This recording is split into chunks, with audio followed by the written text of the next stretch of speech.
Hi there, everybody. Welcome to this Monday Happy Talk from Healing with Marcus. I hope you're doing wonderful. The thought of today has a lot to do with the interconnectedness of everything. It has to do with humans, us humans, have not lived the way we're living nowadays. Like the last 200 years, we haven't lived this way for a very, like before that, cities were slowly growing. But, thousands of years ago, if we lived in cities, they were different than what they are now. And the cities that are a few thousand years old were more in tune with nature still. But of course, people do get detached from natural living. And in so many levels, when we look at what's going on in our world today, we realize on some level we can say we have lost our way. Human beings have lost their way. And that means we have lost our way for natural living, which is how to stay in touch with Earth Mother and how to live in a symbiotic relationship with the Earth that supplies us life. And on my spiritual journey, it started out with, of course, like there's been a connection to Earth Mother on and off through my whole life. But when I found my stillness about 10 years ago, there was a very big connection into energy. And over time, that has grown into more and more of a reverence and a feeling of respect and a feeling of, holy crap, we humans, we know very little. We used to know more. Our hubris, our pride of today, of modern science, modern doctors, modern world. See, we think that if we haven't done the empirical studies of this specific thing, we don't know anything about it. It's like a very black or white kind of reality. So if we haven't done the empirical study that this is a mouse from Apple, then we don't know that it's a mouse from Apple, sort of thing.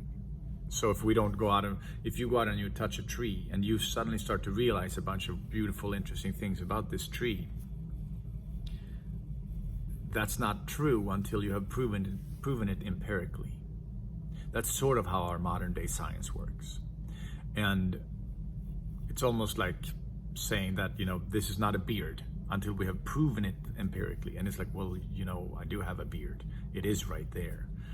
And so on many levels, when we start to look at what's going on in our world right now, so I was just reading this beautiful book. And in the book, it was talking about how there's been research scientists doing studies on how plants react to music. And when they were playing different sort of music, they realized that different sort of music will affect the plants in different ways and make them grow in different ways. And in this case, particularly, they found that playing classical music for the plants while they were growing was a very beautiful, it made them grow faster. So when they did studies, they realized that they could yield a higher crop of 66% when they played Vivaldi's The Four Seasons, especially the spring. And the same research scientist, he went deeper into it and he realized that what about bird song? What about when birds sing? What about that for plants?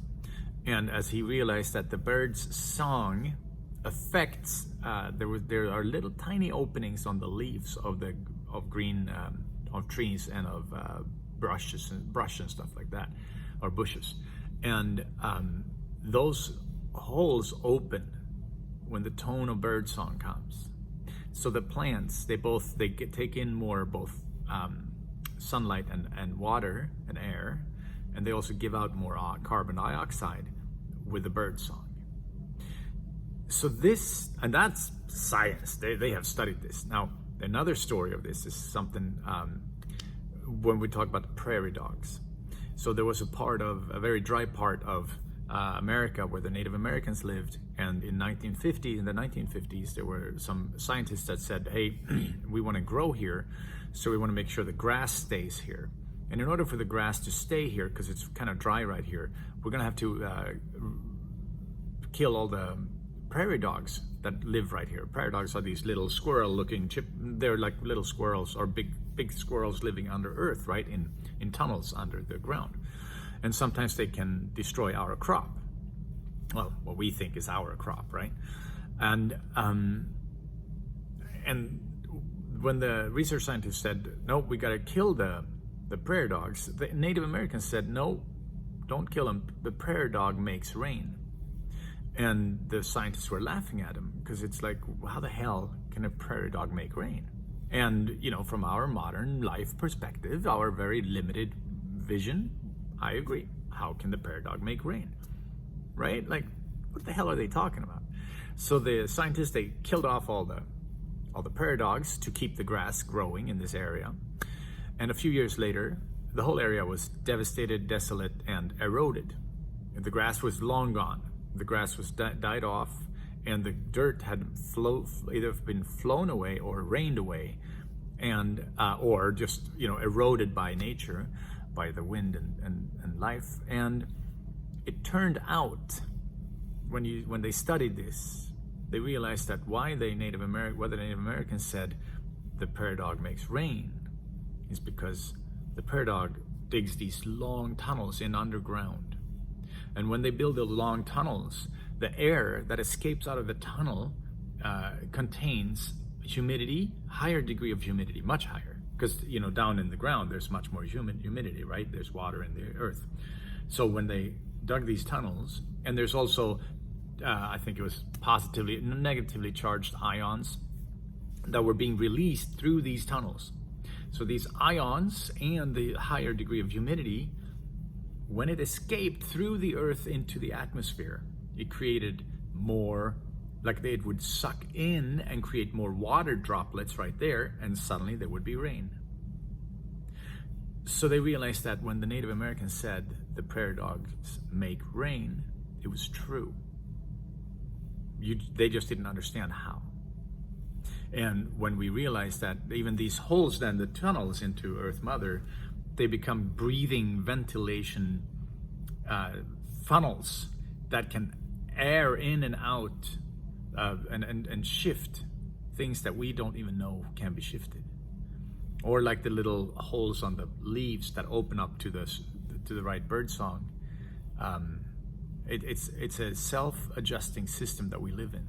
Earth Mother has many, many tendencies to fix things that we don't understand how. And it turns out that plant medicine, that the plants we can use for medicine, because they're very, very medicinal. Almost all modern science is originally based in plant medicine. They have just started making it in laboratories instead. But when we look at how these plant medicines, they can affect us well and may help us get well, like there's quite a lot that will help your lungs clear out. They will help your lungs dry out if you have any kind of cough or asthma or something like that. Turns out that that's the secondary duty or effect of the plants. They do the same work for the planet itself. So it turns out that there's this growing not a vine, almost like a moss called mistletoe, and it grows on a lot of trees, and it kills them. And this one scientist was doing research on it, or he's a botanist. He's Stephen Buhner, Buhner, who wrote the book I read. And it turns out that the mistletoe, at first it looks like it's bad that it's killing these trees, but it was killing the trees that needed to be gone so that there could be more other trees growing. And the mistletoe also works for us. If we can use it in medicine, and it also clears our lungs. Just like it helps to clear Earth's atmosphere. So there are so many levels that we are not aware of. And humans, see, I wish for us, and if you've been watching this whole talk right now, I wish that you can question the idea that our modern science has all the answers. Because of how we perform empirical research, we're very limited. Because in our world, the only things we have performed empirical research on exists. We don't understand because we haven't performed the empirical research on energy flow around a human body, which is natural, which is normal, which is what everybody has. Everything in existence has an electromagnetic field around it. But science won't approve of it, and most normal people within the box they will think that's kind of just BS, because they say science hasn't said yes yet. And interestingly enough, the only reason we don't believe in it now is because science hasn't approved of it. And it's funny because humans before science knew that this was real. So anyway, this was a little different talk today, but personally I do what I can. I feel like all our jobs here are to connect to Earth Mother. All our jobs here is to allow the energy of Earth Mother to rise up through in every one of us and become stronger. And that way we can become advocates for Earth Mother herself, which is the planet we live on, which is life. It's life. And it's hard for me to understand, because when I say humanity has lost its way, if we really look at both how we treat our own people, the amount of homelessness in the streets, the amount of poor people and suffering in the streets, or even people with money who suffer, or we look at how we treat our Earth, the planet itself, how we ravage the woods, how we just clear cut everywhere, and how we dig up oil everywhere. We think we need to keep doing that. But it's all greed, it's all fear. So that's why these talks are this way. Take good care of yourself. Find your way again. Bless you and aho.